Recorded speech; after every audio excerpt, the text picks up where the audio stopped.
रजौरी फौज की भर्ती रैली रजौरी पुंछ जिले के अलावा जम्मू खिते के होर जिले के नौजवानों भी हिस्सा लेता। फौज की बख-बख 600 पोस्टें लिए 5000 नौजवानों भर्ती रैली हिस्सा लेता। इन्हें नौजवानों भर्ती रैली वास्ते फौज का शुक्रिया अदा किया।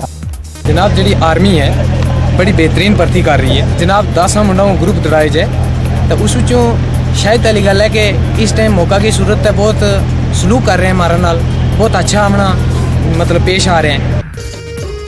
Department of information and public relations Samba आसिया रामगढ़ तहसील के बनने वाले ग्रां नांगा BSF के सहयोग कन्ने एक जागरूकता कार्यक्रम का आयोजन किया गया।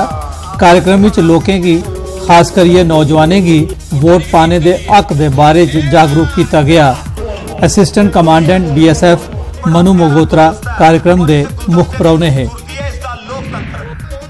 जिला इंतजामिया पुंछ आसिया स्वीप के तहत वोटरें की EVM ते VVPAT के बारे जानकारी देने लिए डिग्री कॉलेज के ऑडिटोरियम में महफिल मूसीकी का आयोजन किया गया। इस मौके निज़ामी बंधुएं अपनी गायकी करने समा बन्नी ओढ़िया। महफिल मूसीकी के सदारत जिला इलैक्शन अफसर राहुल यादव ने की। उधमपुर जिले के पंचैरी ब्लाक चुलना पंचायत के लोगों ते विद्यार्थियों बाड़ियां कोल धार रोड उपर प्रदर्शन किया। प्रदर्शनकारी पिछले 8 दिहाड़े थमा चुलना मिडल स्कूल विद्यार्थी के टीचर नहीं होने कारण बंद रहने खिलाफ शिकायत करा करते हैं। लोगों का गलाना है जे वो पिछले 8 बरें थमा स्कूल मुनासिब गिनतरी स्टाफ मुहैया कराने की मांग करते आ रहे हैं, लेकिन कोई सुनवाई नहीं हुआ करती।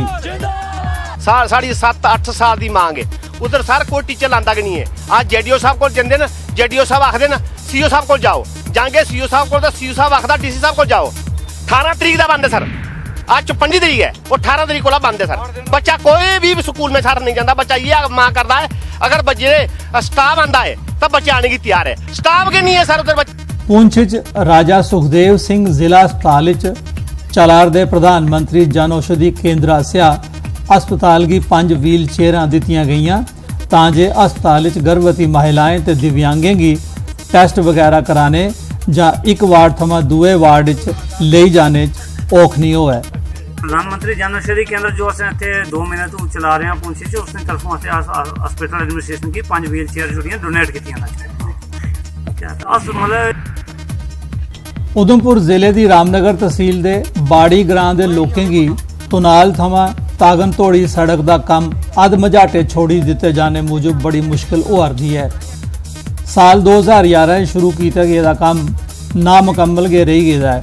PWD आसिया अधूरा काम छोड़े जाने करी बरखा पौने कारण सड़क का पानी खेतरें ते लोगों के घरें च बड़ी जाता है।